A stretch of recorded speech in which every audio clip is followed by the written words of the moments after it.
Hey everyone, and welcome back for another deep dive. Today we're going to be looking at human development. Oh, that's great. Yeah, it's always been super interesting to me. It is. It is. So much to uncover there. We've got a ton of different sources today. We do. Which is really cool. Kind of a mix of like study guides and then different theories and then also even some factors that can shape our development throughout life. Like it's pretty comprehensive overview. Yeah. I'm really excited to dig into this with you, especially I think that part about like different perspectives on intelligence has always kind of fascinated me. Oh, yeah, it's a fascinating area. So yeah, It is. let's start unpacking all of this. So starting, I guess, with cognitive development, I was reading about Piaget's stages of cognitive development. Okay. And it really got me thinking about how much our thinking changes from those early years, to adulthood. Yeah. Piaget's work it's foundational, I would say, in this area. Because he, was one of the first to actually observe kids and kind of document how their thinking progresses. And he really revealed that children progress through these distinct phases, each with their own unique way of understanding the world. So it starts at the sensory motor stage, which is from birth to about 2 years old. And, this is where babies are just completely immersed in their senses. Yeah. Touching, tasting, grabbing. This is when they're really figuring out how things work. Yeah, I can totally picture that. My niece is at that age. Everything just goes straight into her mouth. Exactly. Mm-hmm. But then, so that's sensory motor. But then he says that they move into pre-operational, right? Yes. Which is around like 2 to 7 years old. Right, 2 to 7. And this is when we see this kind of explosion in language development. They begin to use symbols, particularly words and images, to represent their thoughts. But their thinking can be quite egocentric at this stage because they're only just starting to grasp that other people might have different viewpoints. Okay. So think about all those why questions that you get from kids at that age. Yeah. They're really trying to make sense of the world, but primarily from their own perspective. That makes a lot of sense. And, this can be so helpful for anyone who interacts with children, whether you're a parent, a teacher, or even just, spending time with little ones. Yeah. It can really help us understand their behavior and support their learning in a way that actually aligns with their stage of development. So, can you give an example of that? How does this help us? Sure.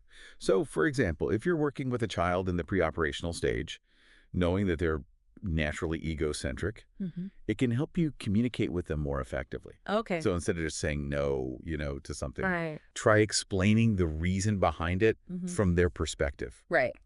Because I said so, it's not really going to fly at that age. Right.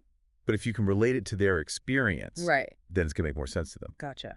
Okay, so we've got sensoromotor, pre-operational. Yes. What's next? Next comes the concrete operational stage. Yeah. Typically between, 7 and 11 years old. Okay. And this is when we start to see more logical thinking emerging. So now they can understand concrete concepts. They can even tackle some basic problem solving. So figuring out puzzles or understanding math. Exactly. Okay. And hands-on learning becomes super important at this stage. Yeah. They might not be quite ready for, abstract thinking just yet. Right. But they can grasp concepts much better when they can physically, manipulate objects and see things in action. So think science experiments, building projects. Yeah. These are the types of things that really tap into how they learn best. So it's they're really making those connections. Yes. With tangible things. Absolutely. Okay, that makes sense. So what's the final stage? The grand finale, the formal operational stage. Okay. This typically kicks in around 12 years old and extends into adulthood. And this is when we see that blossoming of, abstract thought and reasoning. So now they can ponder hypothetical situations, engage in critical thinking, start forming their own values and beliefs, and often questioning the ones that they grew up with. I remember, I felt like a completely different person in high school than I did in elementary school. Absolutely, yeah. But the sources also mention a crucial role of play in cognitive development. Where does that fit in with all these stages? Play is absolutely crucial throughout all the stages. Okay. It's this amazing vehicle for, exploration, experimentation, social interaction. Sure. I mean, think about a kid building with blocks. Right. They're not just, stacking things. They're engaging in spatial reasoning. problem solving. If they're building with a friend, they're honing social skills, learning to cooperate. It's like sneaking in the learning under the guise of fun. Exactly. Which brings us to this, our fascinating section on different perspectives on intelligence. Yes. And I'm really curious to hear, like, how these various theories approach something as complex as intelligence. So can you walk us through, like, some of the key ideas there? Sure. Let's start with Spearman's G-factor theory. Oh, okay.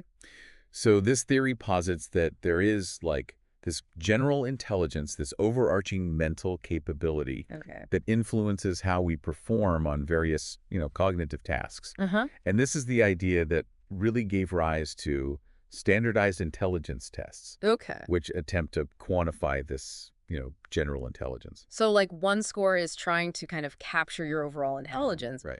But I mean, wouldn't that kind of miss out on like individual strengths and talent? I mean, it does. Someone could be incredible at music, but maybe struggle with math. Does that Yeah. make them less intelligent? Well, that is a key critique of the G-factor theory, is that it may not capture Okay. the full range of individuals' capabilities. Yeah. And that's where, Gardner's theory of multiple intelligences comes in. Oh, yes. This is the one that really spoke to me when I Yeah. was reading through this. Yes. And it feels more, Feels more well-rounded somehow. it does, it feels more like the real world. Yeah. So Gardner argues that we actually possess multiple intelligences, Okay. not just this one monolithic entity. Right. And he identified 8 distinct types. Oh, wow. Linguistic, logical, mathematical, spatial, musical, bodily, kinesthetic, interpersonal, intrapersonal, and naturalistic. 8. Wow. Okay. So someone could excel in, like, let's say musical intelligence, but maybe not so much in, I don't know, spatial intelligence. Right. And it's not just about, like, academic smarts, right? Right. There's so many different ways to be intelligent. Yeah. And, if you think about your own interests and strengths, you might find yourself, leaning towards one or two of these intelligences. So, for instance, if you're, drawn to creative writing or you have a knack for learning languages, Right. you might identify with linguistic intelligence. Uh-huh. If you're, fascinated by patterns and you enjoy solving like logical puzzles, maybe logical mathematical intelligence Yeah. is your forte. Okay, so like considering your own interests and Right. how you learn best, that makes this whole concept really fascinating. It is. Now, what about Sternberg's triarchic theory? What's that all about? So Sternberg's theory focuses on 3 aspects of intelligence: analytical, Okay. creative, and practical. Mhm. So analytical intelligence is all about problem solving, Okay. critical thinking. Okay. Creative intelligence is about, generating new ideas, Mhm. innovative solutions. And then practical intelligence is the ability to apply knowledge and skills to real-world situations, to navigate everyday challenges effectively. So it's not just about being book smart, Right. but like street smart and then having that spark of creativity. Exactly. And I guess similar to Gardner's theory, it's like this perspective Yes. has implications for like how we approach learning and assess intelligence, right? Absolutely. If we value all 3 of these aspects, we need to be creating learning environments that kind of cultivate that creativity and those practical skills alongside, that analytical thinking. Right. Yeah. Yeah. It seems like there's like a real shift happening There is. in how we view intelligence. Yeah. It's like moving away from just that one single IQ score Yeah, that single and metric. embracing Right. that people can be Yes. intelligent in so many different ways. Absolutely. And finally, we've got emotional intelligence, Yes. Emotional intelligence. which is about like understanding and managing emotions, both our own and others. It's self-awareness, empathy, and that ability to build healthy relationships. Yes, that's a great way to sum it up.